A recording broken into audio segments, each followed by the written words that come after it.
নমস্কাৰ সকলোকে আমাৰ জ্ঞান একাডেমি চেনেলটোলৈ পুনৰবাৰ স্বাগতম কৰিছোঁ। আশা কৰোঁ সকলো ভালে আছে। LPUP টিচাৰ ভেকেন্সি সম্পৰ্কে বহুতে কমেণ্ট কৰি আছিলে আৰু কুৱেশ্যনো কেইটামান খুজিছিলে, আপোনালোকক মই শ্বেয়াৰ কৰি দিব বিচাৰিছোঁ।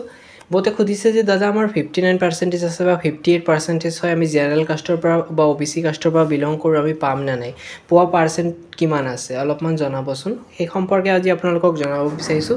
এতিয়া চাওক, আপোনালোকৰ যদি গ্ৰীণ জোনত এপ্লাই কৰিছে তেতিয়া আপোনাৰ পোৱা চান্সবোৰ থাকিব, আৰু ৰেড জোনত এপ্লাই কৰিলে অলপ চান্সটো কম থাকে। এতিয়া গ্ৰীণ জোন কোনকেইটা, ৰেড জোন কোনকেইটা, অলপ ভিডিঅ'ৰ জৰিয়তে আপোনালোকক মই জনাই দিব বিচাৰিছোঁ। এই ডাটাটো মই এনেই পোৱা নাই, বন্ধুসকলক কমেণ্টৰ ফালৰ পৰা মই আপডেটবোৰ ডাটাবোৰ কালেকশ্যন কৰি পেলাইহে জনাইছোঁ। ইয়াত এতিয়া ডাইৰেক্টলি ক'ব নোৱাৰি গ্ৰীণ জোন ৰেড জোন হিচাপে, তথাপিও মোৰ আইডিয়া মতে আপোনালোকক কৈছোঁ। আপোনালোকক মই ক'ব বিচাৰিছোঁ নগাঁও ডিষ্ট্ৰিক্টটো আৰু শোণিতপুৰ ডিষ্ট্ৰিক্টটো, এই ডিষ্ট্ৰিক্টত বহুতে এপ্লাই কৰিছে এইবাৰ। আৰু আপোনাৰ গোলাঘাট ডিষ্ট্ৰিক্টটো ৰেড জোন হিচাপে পৰা নাই একচুৱেলি। শোণিতপুৰ, নগাঁও, তাৰপিছত আপোনাৰ বৰপেটা ডিষ্ট্ৰিক্টটো ক'ব পাৰি।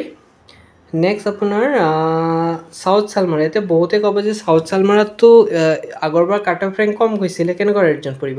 সেইকাৰণেইতো বন্ধুসকল, য'ত কাট অফ ৰেংক কম গৈছিলে সেইকাৰণে বহুতে কি কৰিছে, চাউথ চালমাৰাত এপ্লাই কৰি দিছে।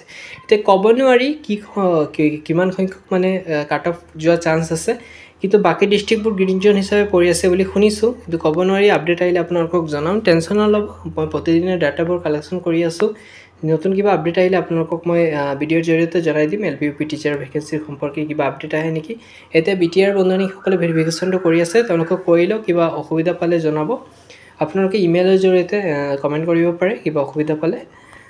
বাকী ইমানেই কৈ কামনি মাৰিছোঁ, আৰু ৰেড জোন গ্ৰীণ জোন হিচাপে যদি আৰু ডাটা লাগে আপোনালোকে জনাব, নিশ্চয় আপোনালোকৰ সহায় কৰাৰ হাত আগবঢ়াম। ধন্যবাদ।